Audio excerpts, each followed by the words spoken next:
Good day, everyone. This is C-Star, and this is 600 Seconds with HYLO Art. Before we even begin, I want to say like, follow, subscribe, any and everything with HYLO Art. You can find us on all platforms, all social media, everything that's trending. You can find HYLO Art, so make sure that you subscribe. But now I want to get into this interview. We have the one and the only, the film director, the actor, the director, the high school teacher, the high school coach. Okay. Just country boy. The country boy. Retired military. Oh, okay, Mr. Jerome J.B. Brown. Let's get a round of applause for Mr. Brown. And I'm sorry, y'all. He told me not to call him Mr., so my apologies, sir. There we go again. How you doing today? I'm awesome. How about you? I'm doing good, sir. So I got to ask, how did you start? How did I start? You know, I like to borrow the words. I think it was Bubba Sparks who said, when he said, rhyming didn't choose, I didn't choose to rhyme, rhyming chose me. Okay. That's kind of where I came from. I didn't choose to do what I do. It chose me. Because of 3 college degrees, none of them have anything to do with theater or film. Okay. Yeah. And so years ago, I think I was 12 when I wrote my first piece. Oh, wow. Man. And I just felt it, and I just kept going. Yeah, I stopped questioning it a long time ago, because when you use brain waves to question why a God-given talent is being used, that's less energy that you're putting towards that talent. Man, you just dropped some gems on us just now. Man, I like that. Yeah, so it's a passion that you had, and it just grew. Yes, and it continues to grow. Okay, that's good to hear, man. I love to hear that. So you have JB Star Productions. Can you tell us a little bit about that? JB Star Productions was born many moons ago. Light years. I'm a lot older than I come across to be. Okay, I thought you was my age, so forgive me. I'm 30. Man, please. Oh man, I thought you was with me. No, I'm 55. Oh man, you got me then. Just about a little bit. Just a little bit. But you know what? God preserved me for a reason. Oh yeah. He preserved me so that I can share these talents. And I've been doing this. My first film was in 1999. So you what we call an OG. Yeah, I'm an OG. Okay. A proud OG. Hey, that's what I'm talking about. Proud of your work. So 22 years ago, I started doing film. Okay. But prior to that, I was doing stage, and prior to that, I was doing short stories, and then prior to that, I was doing poetry. So I've probably been doing this as long as you've been alive. Man. Yeah. Man, that's motivation. You know, I deal with the poetry. Just did my first short story, novel, or book. So awesome. That's that motivation, because that's the steps that you're taking is where I would love to see myself. So it's good to see a person like me do it, you know, the way that you're speaking of. So no doubt. I mean, 2 things that I always share when I'm talking to my brothers and sisters is, number 1, I don't fail. Okay. See, the difference between a fall and a fail is an I and an L. True. Now, as long as you don't let that L turn into an I, all you got to do is brush yourself off and keep going. Okay. But what happens is we fail to set goals. You have to learn how to set a goal in life. Then that way you develop a plan to reach that goal. And when that plan, it gets a little shaky and it might fall, just get up, brush yourself off, and keep going. But you still got the same goal. Gotcha. And the second part of that is, don't measure success by how much money you have or fame you have. I know that's true. Measure your success by accomplishments and achievement, what you accomplish along the way. And then with that, you'll always keep going. Yeah. Yeah, you'll be successful. You won't fail. No. Yeah.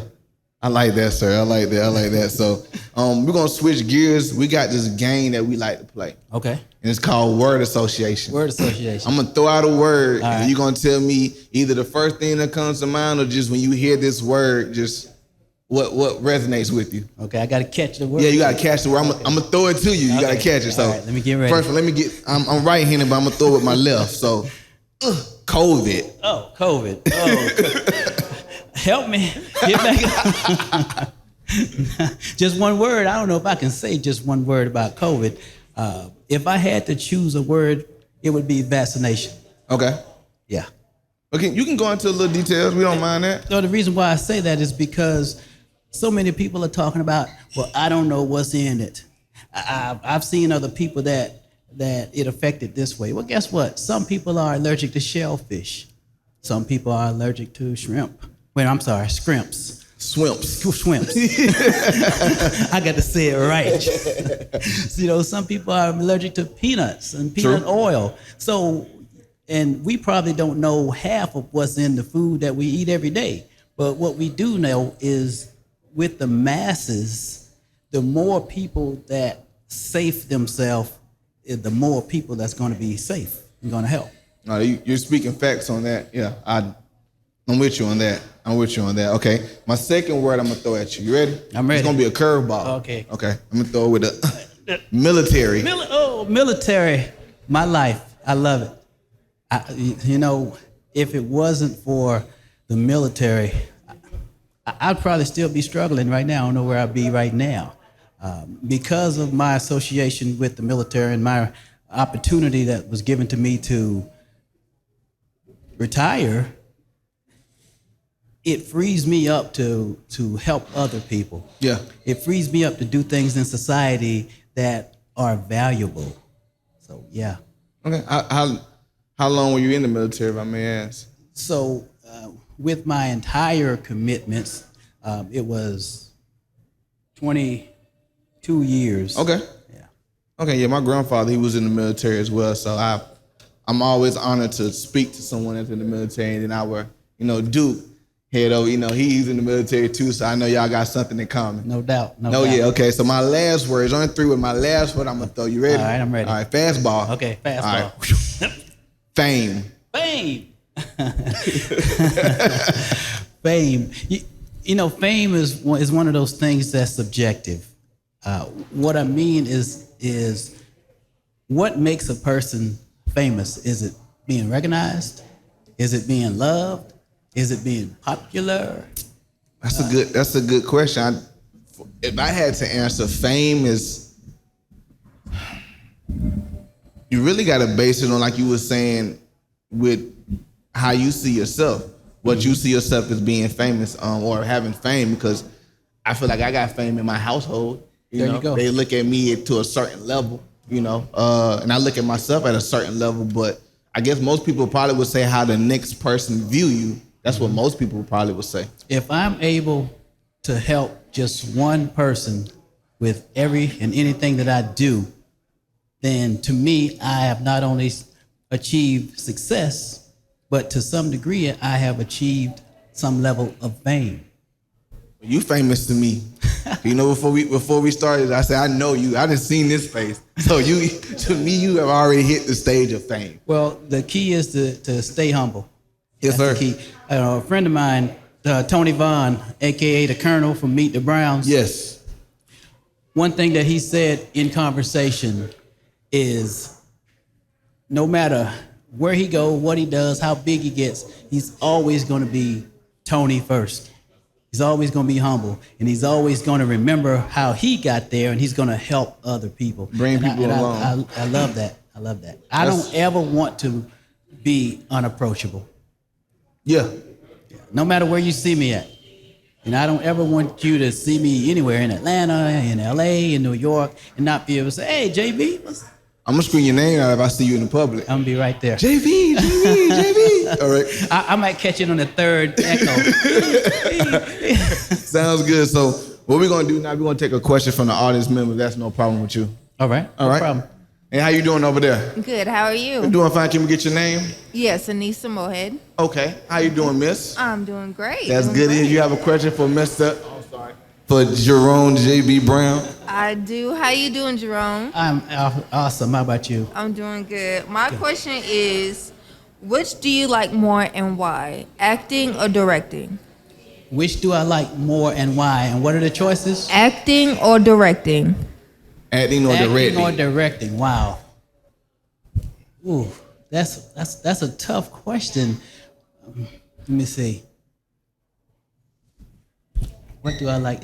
I think if I was pressed against the wall and I had to give an answer, it would have to be directing, because directing I get to help more people, And acting, I'm expressive.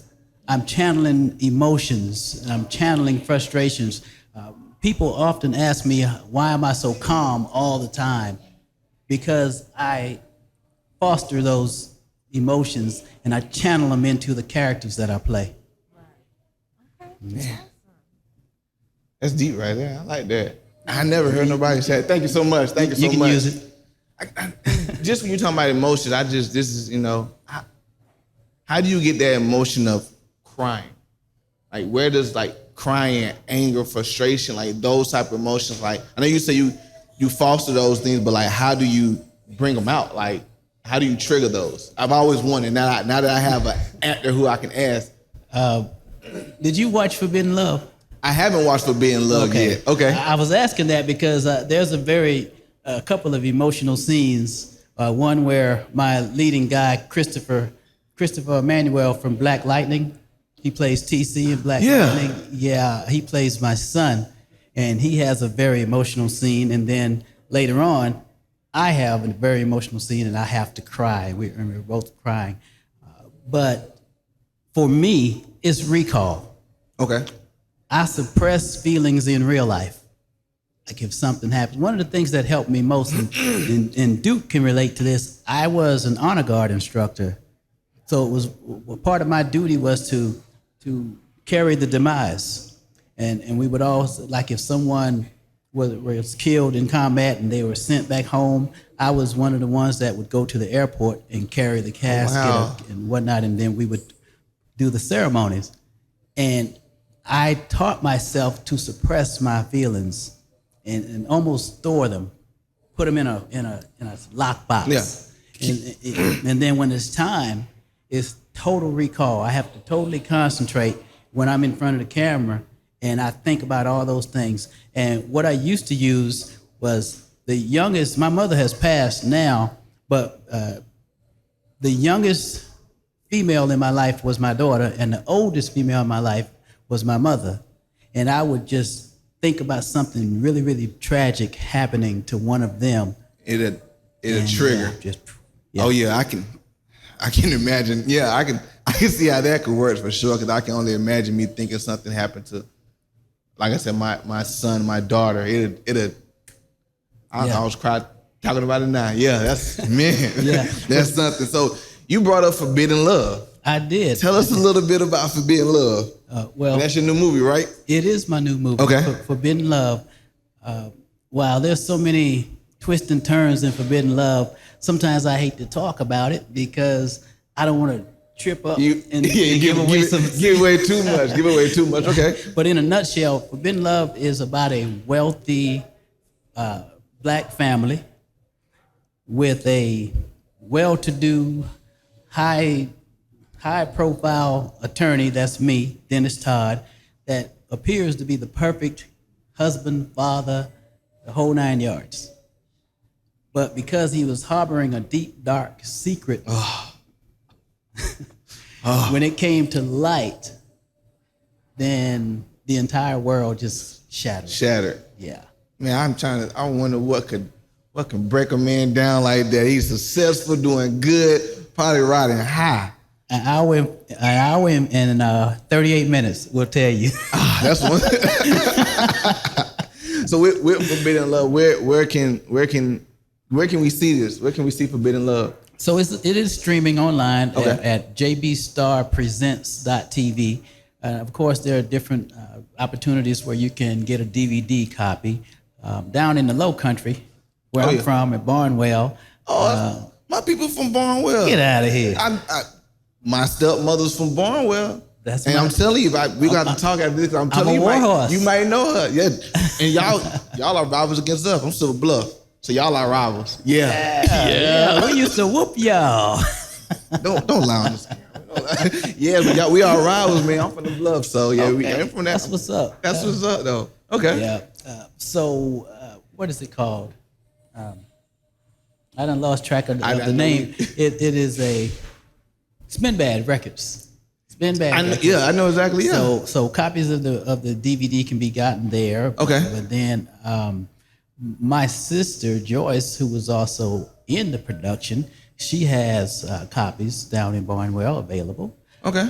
And then, of course, here you can either contact me and Miss Georgia Miller. She's also one of my outlets. Okay. I'll call it. Yeah. So I'm gonna have to scroll down there and pick me up. But my dad tried to get me to go golfing last week down there in Barnwell. He used to go to some golf course down there, so I'm gonna have to check it. Yeah. Barnwell has really grown over the years. It's been a while since I've been down there. It's been a bit because they didn't move from down there. But I know the area. Yeah, I know the war horses. I know something about them.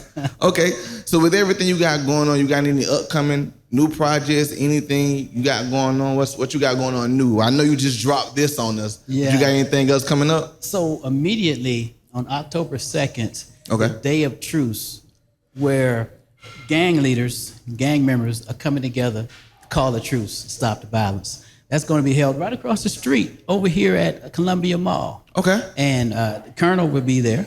Okay. Tony Vaughn, we still call him the Colonel.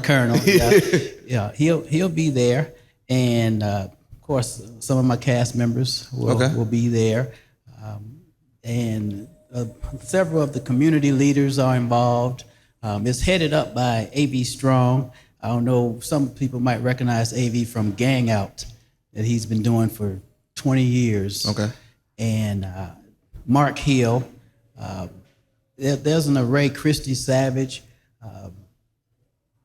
Ovita Glover. There's an array of civic leaders who are on the committee and who are involved that's putting this thing together.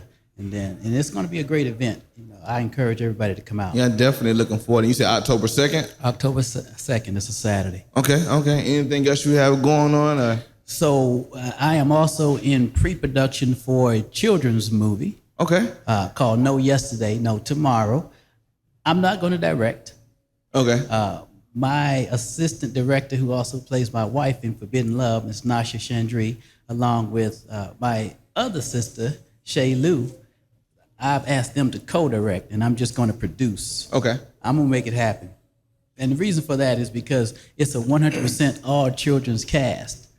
And way that I direct, I want to see how the movie will come across with two women directing rather than with my presence. Okay. Because my presence can be a bit strong. Yeah, you got to handle kids with kid gloves. Is that the saying I think they say with kid gloves? Yeah, something like that? exactly. Okay. Yeah. And then my next feature film is called Love Me With My Clothes On. And it's a romantic comedy. That's a deep concept, though. That's a deep concept. Yeah, all of my stuff have a takeaway. Each one of them have something that you can walk away and say, man, okay, I can feel you. I feel you on that. And so, Love Me With My Clothes On in a nutshell is saying, listen, you're always talking about how much you love me, but it seems to be right after sex. Ooh. Or it seems to be leading up to sex. Show me how much you love me with my clothes on. What's my favorite ice cream? What's my shoe size? Get to know me. Get to know me as the whole person. 9 yards. Yeah. Man, And so, the more people do that now in real life, man, it'd be real. And since we all shut down with this COVID stuff, everybody should just stay home, watch Forbidden Love. Yes. Get ready for the truce is outside. So that's going to be safe. And get ready for Love Me With My Clothes On and all the other great productions. I have 8 more productions that I need to do before I go home. Go to my last breath. Okay. I got 8 more. Okay. Yeah. Well, we hope that you keep it going and keep it moving, man. We support you. You guys, you got the support. So I appreciate you guys more than you know. None but love. We thank you. So we gotta ask, how can the people follow you? Where can they like you? Go watch your stuff. Once again, tell us where we can watch your movies and how can they follow you and how can they support you?